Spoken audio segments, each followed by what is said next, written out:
Alright, this is the fourth session of week 3 and we will talk about portable lunch and gimbap. Why we talk about portable lunch is because even though Koreans, of course, carried their lunch before the colonial period, but it was after colonial period, influenced by Japanese bento culture, the Korean, and also the number of students increased during colonial period, and they started to bring lunch to school. So Koreans redeveloped portable lunch this time, and one of the results of it is gimbap today. Okay, first of all, traditionally in Korea, lunch was not popularly brought by many people because Korea was fundamentally agricultural society and farmers do not really need to travel much.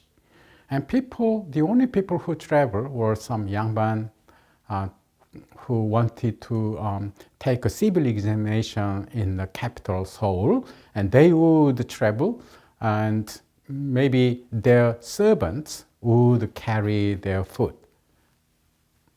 Anyway, so for that reason, the Koreans didn't have very much developed the culture of lunch boxes. But lunchbox became very popular and necessary in this period because of the modernization and industrialization of the colony, and especially modern office work and particularly the schools.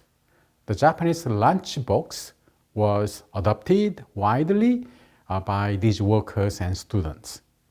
And as I said, previously, before this era, in Joseon, Korea, lunchbox was not as widely used as in Tokugawa Edo era Japan. But of course, Koreans had some other method to carry their food. And now, this images here shows that the first one is actually, this was made during the colonial period, possibly based on traditional Korean chanhap. That's the wooden boxes in which Koreans carry some side dishes and rice. But it was influenced by Japanese bento, and it became more like a Japanese bento. And the second image in the middle, and now that is a traditional Korean papdonggori, which it was called, and this is a bamboo made or sometimes a willow tree made. And in this box, Koreans carried their rice and other things. And then the image on the far right, now that is interesting. That's not a lunch box, but it is a small table which carries lunch for high government officials.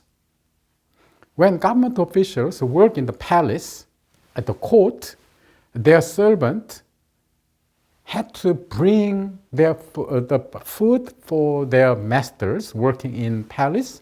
So this small table would be carried on top of their head, and on the top, the food is carried. And this table has a lot of holes in the middle, so the servant can carry it on their head while looking at the street, so that they would not bump into other people. Now, this is a more traditional Korean food carrying boxes appear in old paintings. And on the left, this is a kind of small picnic, and you see some yangban, the landlord class or literati class, and with their servant. And on the far left, you see a man sitting in front of some alcoholic drink bottle, and on his right, the small red thing, now that's a chanhap, and that's small wooden boxes in which he has some. And he's selling alcohol here.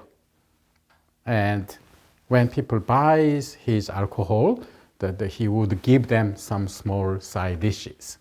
And on the right, it's a similar thing that Yangban literary class, they are having good time in outdoor, and they are playing traditional musical instruments and composing some poems and so on.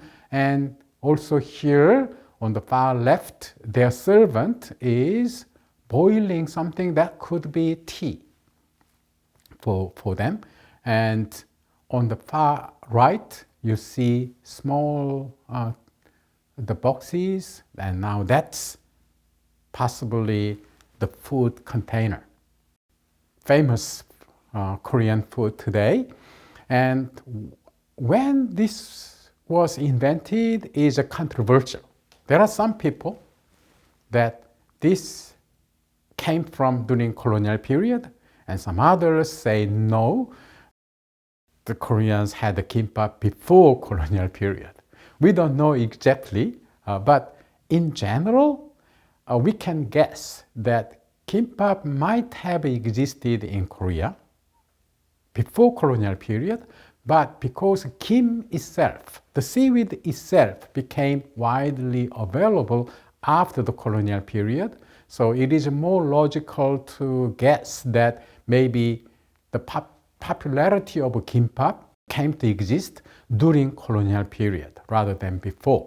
Because to make a gimbap, you need kim, and kim was not widely produced in Korea. It was produced only small places, and they were produced mostly not for local consumption, but as a special gift from local government to the center, to the king. So kim was not ordinary people's food until then. And also it was during colonial period that Japanese brought this practice of making kim as a square paper, like a thin square sheets. And that's much easier to make a gimbap.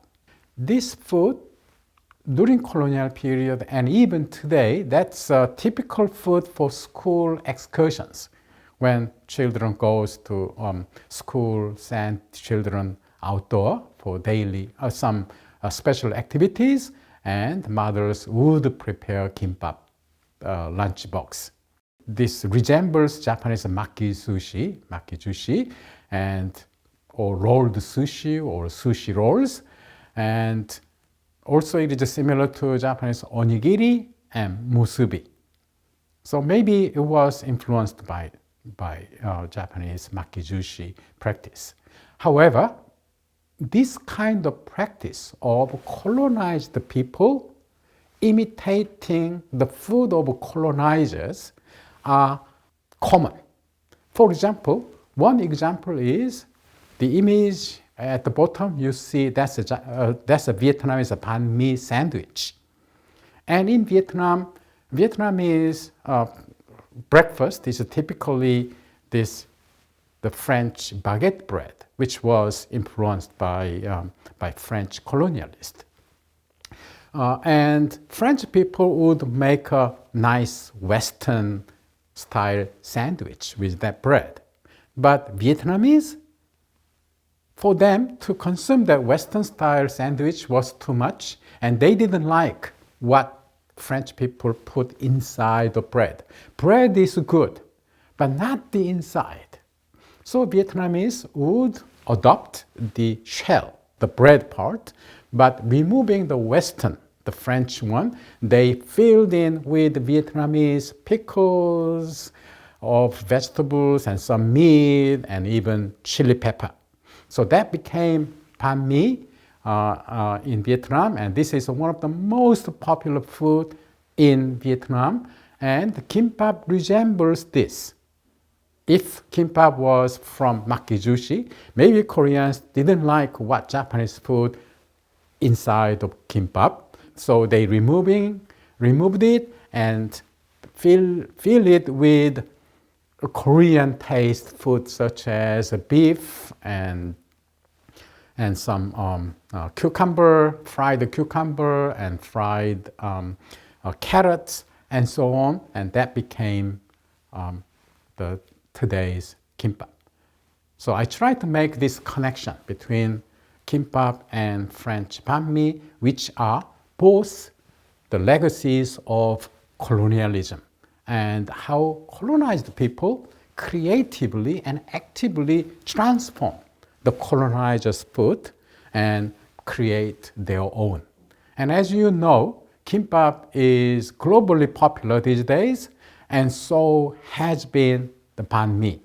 If you go any countries where there are Vietnamese migrants in Australia, US, and Vietnam, and so on, banh mi is widely available. It's very popular. And also, Korean kimbap, today's kimbap, is very different from Japanese sushi, of course. The outside might look similar, but inside is totally different. The Japanese sushi, they use the vinegared rice, but Koreans don't put vinegar into their rice. It's just plain rice, or a little bit seasoned with sesame oil a little bit, but other than that, they use plain rice, and then they put what they like, typically bulgogi style beef and other vegetables, and they roll it and they cut it, and it becomes kimbap. And today in South Korea, there are a lot of varieties of kimbap, and kimbap is very popular, and it's very handy. It's rather inexpensive, so anyone can buy kimbap, and it makes a good, quick meal for anyone. And now this has been spread out to other parts of the world by Korean migrants. And interestingly, because Koreans are so used to make a kimbap, by 1990s, when sushi became very popular in America, it was the Koreans who started to engage in sushi business. And even today, many sushi bars in North America and Oceania and Europe, they are owned and run by Koreans, not Japanese. We will talk about this in another week sometime, but it's very interesting because Koreans knew how to make a kimbap. It was very easy for them to turn kimbap business into Japanese sushi business. And they really, Korean immigrants in America and Europe and Oceania, they contributed the globalization of sushi. In next session, I will talk about another interesting phenomena during this period, the introduction of Ajinomoto.